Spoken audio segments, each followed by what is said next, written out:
Good afternoon and welcome to the World at Noon. I am Olushayo Babatunde. ASU to continue strike after failing to ease tension. Libyan Defense Ministry issues arrest warrant for Parliament-appointed PM. Sri Lanka's president to cut spending in interim budgets. Now the news in detail. In Nigeria, after 196 days of being on industrial action, the Academic Staff Union of Universities, ASU, says it is set to continue its lingering strike that has paralyzed public universities in the country. This was arrived at after a heated and stormy National Executive Council (NEC) meeting of the union in Abuja. The National Executive Council of the Academic Staff Union of Universities met to review its 6-month-old strike but could not resolve the lingering issues. Despite several meetings between the Nigerian government and members of the union, ASU has not backed down on its demands. It will be recalled that 2 weeks ago, a meeting between the government and ASU ended in a deadlock. The varsity teachers met with the Professor Nimi Briggs Committee at the National University Commission in Abuja. While they were hopeful of a positive outcome, a senior member of the union told newsmen that the Briggs Negotiation Committee did not come up with a new offer. The source who pleaded anonymity claimed that the committee pleaded with ASU to suspend the industrial action, promising that their concerns will be included in the 2023 budget. The Military Prosecutor's Office of Libya's Defense Ministry has issued an arrest warrant for Tobruk Parliament-appointed Prime Minister Fathi Bashagha following clashes at the capital, Tripoli. The prosecutor's office made a written request to the police, intelligence services, and all security services in the country for their arrest. It also demanded the arrest of Bashagha's major ally, Major General Osama Al-Jawali, the former head of the Tripoli-based military intelligence service, who was Bashagha's Minister of Health, and his government spokesperson Osman Abdel Jalil, and Mohamed Sowan, the chairman of Libya's Democratic Party. Bashagha blames Libyan Prime Minister Abdul Hamid Bebe and government officials for the clashes in Tripoli. Meanwhile, the Bebe made an address to the nation via social media account of the Libyan government regarding the recent developments in the capital. The head of the International Atomic Energy Agency has declared that the UN nuclear watchdog's long-awaited expert mission to the Zaporizhzhia power plant in Ukraine is now on its way. International Atomic Energy Agency Director General Rafael Grossi has for months sought access to the Zaporizhzhia plant, Europe's biggest, which has been occupied by Russian forces and run by Ukrainian workers since the early days of the 6-month-old war. The urgency has been heightened in recent days as Russia and Ukraine have traded claims of strikes at or near the plant, intensifying fears that the fighting could cause a massive radiation leak. It will be recalled that last week the facility was temporarily knocked offline. Ukraine has alleged that Russia is essentially holding the plant hostage, storing weapons there and launching attacks from around it, while Moscow accuses Ukraine of recklessly firing on the facility. This is the World at Noon, coming to you from Osun State Broadcasting Corporation, Ile-Awuje Oke-Bale Osogbo, Voice of the West. Now our mid-news message. Every defeat, every heartbreak, every loss contains its own seed, its own lesson on how to improve your performance the next time. Sri Lanka's president says he is set to slash expenditure when he presents an interim budget tomorrow to see the crisis-ridden country through the rest of the year amid discussions with the International Monetary Fund on a bailout package. The tourism-dependent nation of 22 million is facing its worst economic crisis since independence in 1948, with foreign exchange reserves crashing, public finances in a mess, and the costs of basic goods rocketing. Having become president after his predecessor was ousted in a popular uprising in July, Ranil Wickremesinghe told journalists earlier this month that the interim budget would focus on fiscal consolidation measures agreed with the IMF. He explained that expenditure will be slashed by a few hundred billion rupees, including on defense, to channel funds for welfare and to repay interest on loans. Sri Lanka aimed for 3.9 trillion rupees expenditure in its last budget presented in November.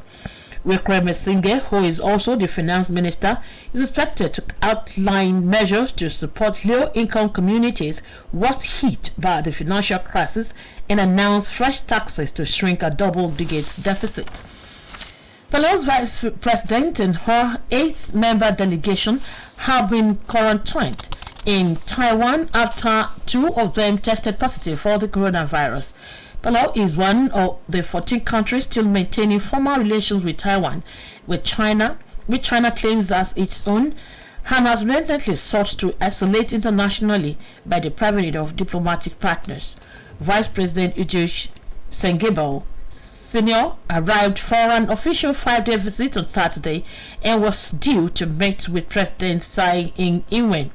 The delegation from the Pacific nation had PCR tests yesterday, with 2 of them positive for the virus that causes COVID-19. Taiwan's foreign ministry stated that their schedule has been suspended, possibly for a full week. Taiwan has gradually relaxed COVID-19 restrictions, but testing and quarantine restrictions for foreign arrivals remain in place. Tens of thousands of people have been evacuated to safer areas as heavy rain brought the risk of flooding to a region of southwest China that for most of the summer has been devastated by a heat wave and drought. Heavy rain was forecast for parts of Sunan and Chongqing provinces until tomorrow. Chongqing, a megacity built in a hilly area and which also overlooks the surrounding mountains and countryside, issued a flash flood warning for both days. Meanwhile, the state broadcaster on CCTV this morning disclosed that authorities have moved 61,000 people in Sichuan to several places since Sunday evening, as heavy downpour fell overnight. The change in the weather, according to reports, has brought some relief from the heat. Full power was restored for factories in Sichuan after 2 weeks of restrictions stemming from reduced hydropower output. And here again are the highlights of the world at noon. In Nigeria, after 196 days of being on industrial action, ASU says it is set to continue its lingering strike that has paralyzed public universities in Nigeria. The military prosecutor's office of Libya's defense ministry has issued an arrest warrant for Tobruk Parliament appointed Prime Minister Fathi Bashagha following clashes in the capital, Tripoli. Sri Lanka's president is set to slash expenditure when he presents an interim budget tomorrow to see the crisis-ridden country through the rest of the year amid discussions that International Monetary Fund on a bailout package. And that was the world at noon, edited by Nathaniel Oyegoke and delivered by Ulushayo Babatunde. Today's news talk, written by Oluchi Amudafikos, is on the development of the media sector in Osun State 31 years after its creation.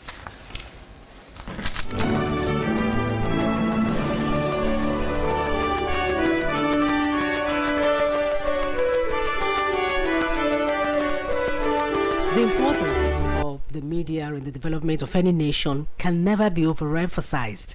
The media greatly influences society, informs people about what is happening in their environment and beyond, helps in setting an agenda for public discourse, molding of opinion, and make government accountable to the people, among other important functions.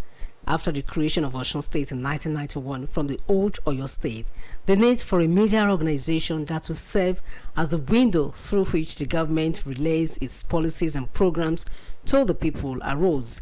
Hence, the Osun State Broadcasting Corporation (OSBC) came into existence with the staff drawn from the Broadcasting Corporation of Oyo State (BCOS). The corporation was envisioned to be the regional voice of the southwest zone of Nigeria, with the mission of creating, developing, and transmitting unparalleled quality, informative, educative, and entertaining value-added programs profitably. The radio channel of OSBC 89.5 FM Orisun, situated at Oketase in Ile-Ife, came on air on the 25th of November 1991. On the 27th of August 1992, the television arm of OSBC, Channel 22 UHF, situated in Ibokun, came on air. Shortly after that, the radio channel 104.5 FM Iliawiye Okebale Oshogbo, as well as its television arm, channel 32 UHF, also came into existence. And the aforementioned Osun radio and television services have performed wonderfully well in the area of information dissemination. The objectives for creating the broadcast media outfits was to inform, educate, and entertain the public, produce and broadcast entertainment, education, and public enlightenment programs to disseminate information and analyze issues and events of local, national, and international importance, to generate revenue through the sale of airtime and promote other commercial activities like product exhibitions, film show, and joint promotion of products and social activities, to install and maintain equipment for gathering, processing and transmission of information on radio and television, and to facilitate the achievement of these objectives through relevant support services. Several years down the line, Osun State has witnessed the emergence of other private broadcast media organizations, but especially the radio, that have remained consistent in the dissemination of information to the public. Similarly, the print media is also growing in leaps and bounds, as virtually all the newspaper outfits in Nigeria have their correspondents in Osun State. The online media operators are not left out, as Osun State Clause 31 News Talk charges the media to continue to be the watchdog of the society by being objective in their reportage and avoid fake news that can threaten the existence of the state. News Talk wishes Osun State happy anniversary. That news talk, written by Oluchi Amoda, focused on the development of the media sector in Osun State 31 years after its creation. For more about us, you can visit www.osbcng.org. Thanks for listening. Good afternoon.